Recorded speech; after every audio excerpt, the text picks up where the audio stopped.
첫 번째입니다. 직무 면접에 있어서 3가지, 이번 편엔 직무 면접 3가지만 좀 말씀드릴게요. 첫 번째는요, 안녕하세요, 반갑습니다. 취업을 즐겁게 인싸 담당자 제이콥입니다. 오늘은 여러분들에게 매우 귀한 소식을 좀 전해드리려고 합니다. 어떤 분이 저희를 찾아왔어요. 저희의 구독자이자 저랑 같이 공부했던 친구인데요, 그분이 여태까지 20번 넘게 면접에서만 20번 넘게 떨어졌던 분인데요, 그분이 최종 합격을 해서 저에게 찾아왔습니다. 감사하다는 인사와 함께 저에게 귀한 쪽지를 하나 남기고 갔어요. 자신이 20번 정도 떨어지면서 경험했던 거, 느꼈던 거, 생각했던 것을 전해주면서 이거를 나중에 영상에 만들어도 되고요, 다른 분에 알려줘도 있고요, 이게 팁을 좀 알려줬으면 좋겠습니다 라고 전해줬습니다. 그래서 이게 한 달 정도 된 건데요, 이제서야 좀 찍고 있습니다. 정말 저도 보고 와, 이 내용 대단한데? 라고 하는 것들이 많이 있었습니다. 11가지를 알려줬거든요. 그 중에서 엑기스만 쏙쏙 뽑아서 3개 나눠서 말씀드리도록 하겠습니다. 첫 번째입니다. 직무 면접에 있어서 3가지, 이번 편엔 직무 면접 3가지만 좀 말씀드릴게요. 첫 번째는요, 자신의 캐릭터를 잡아서 나를 어필하려고 하는 적극적인 마인드가 가장 중요하다고 이야기를 했습니다. 여러분들, 나는 병풍이 됐어요, 이상한 질문 받다 끝났어요, 이런 얘기 많이 하셨죠? 이분도 똑같은 이야기를 하시더라고요. 제가 20번 넘게 떨어지면서 이상한 질문 받다가 그냥 끝났다는 거예요. 근데 생각해보면 그 병풍을 누가 만들었느냐? 물론 면접관이 만들었죠. 하지만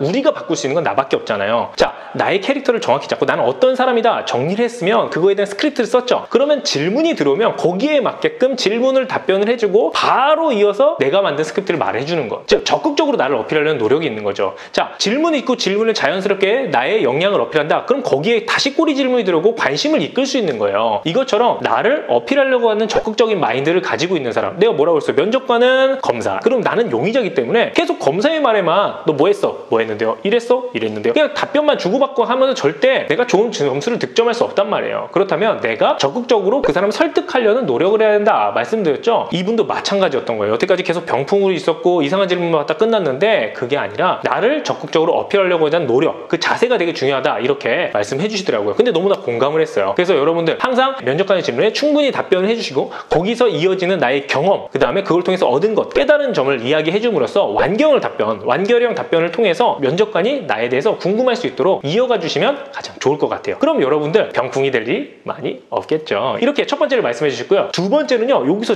깜짝 놀랐어요. 되게 좋은 말 해주셨거든요. 뭐냐면 자소서에 썼었던 아주 사소한 떡밥들을 다 회수할 수 있어야 된다라고 이야기를 해주더라고요. 이게 뭐냐면 우리가 자소서를 쓸 때는 솔직히 말해서 막 복붙을 하고 빨리 쓰고 시간 없어서 제출했기 때문에 아무 생각 없이 썼던 내용들이 아직 남아 있습니다. 근데 그것들에 대해서 면접관은 질문을 한다는 거예요. 그렇다면 그것들에 대해서 내가 회수할 수 있어야 되고요, 고민의 끝에 내가 어떻게 하겠다, 명료한 결과까지 나올 수 있어야 되는 겁니다. 특히나 여러분들 지원동이나 입사오포부에서 내가 이런 거 하고 싶어요 라고 이야기하는 경우 있잖아요. 뭐를 개발해보고 싶어요, 뭘 만들어보고 싶어요 쓰는 경우 매우 좋은 거 잘 쓴 겁니다. 하지만 그 당시에는 아무 생각 없이 쓰는 경우 반드시 물어보게 돼 있어요. 왜 그걸 하고 싶은가? 그걸 했을 때 본인은 어떤 역할을 담당하겠는가? 혹은 하면서 어떤 어려움을 겪게 되겠는가? 이런 질문들이 꼬리 물고 들어올 겁니다. 그렇다면 난 거기에 대해서 준비가 되어 있는 사람이라면 퍼펙트하게 면접에서 마무리할 수 있겠죠. 자, 이것처럼 기억해야 될 건 뭐다? 자소서에 남겼던 사소한 떡밥마저도 면접 전에는 다 회수하는 작업들을 하셔라. 키워드별로 여러분들이 그걸 정리해서 나의 생각을 구조화시켜 놓으면 여러분들이 답변이 좋아질 겁니다. 자, 마지막입니다. 이분이 20번 동안 떨어지면서 직무 면접에서 느꼈던 건데요, 뭐냐? 나의 지식을 절대 과대포장하지 말라는 겁니다. 과대포장을 하면요, 첫 번째 느꼈던 건 이거라고 해요. 과대포장을 했었을 때 그 수준에 맞게끔 질문이 들어온다는 거예요.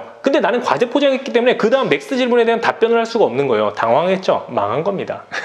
좋지 못하겠죠? 자, 그렇다면 내가 아는 범위가 어디까지인지 명확하게 말해주시고요, 그 다음에 나의 직무와 내가 아는 부분의 접점이 무엇인지 생각해서 답변할 수 있다면 가장 좋겠죠. 너무 오버해서 이야기하지 말라는 겁니다. 근데 이 말은 너무나 맞는 것 같아요. 저도 그래요. 신입분들에게 지식 알고 있는 범위가 어디까지인지 물어봅니다. 이거는요, 관심이 어느 정도 있었고 이 사람에게 기회와 시간이 주어진다면 이분의 열정을 얼마나 쏟을 수 있는 사람인가, 얼마나 성실하게 노력을 할 수 있는 사람인가를 보는 것이 채용의 핵심입니다. 신입 채용은. 우리는 경력이 아니란 말이에요. 그렇다면 내가 다 할 수 있어요, 해결할 수 있어요, 완벽하게 할 수 있습니다, 이거는 좋지 못합니다. 그러면 계속해서 질문을 하나 들어오거든요. 진짜 알아? 진짜 알아? 진짜 알아? 너무 교만한데? 오만한데? 이렇게 생각할 수 있는 거예요. 그게 아니고 자신이 아는 범위까지 정확히 아는 사람, 이게 더 중요하다. 아시겠죠? 내가 아는 범위까지 얼마나 안다? 그리고 그걸 하기 위해서 어떤 노력을 했는가? 이런 모습을 보여주면서 나는 회사에 가서도 이러한 기회가 주어질 텐데 나는 얼마나 열심히 성실하게 알아나갈 것이며 성장할 수 있습니다 를 보여주는 것, 이게 가장 중요하겠죠. 이렇게 3가지 정리해 볼게요. 첫 번째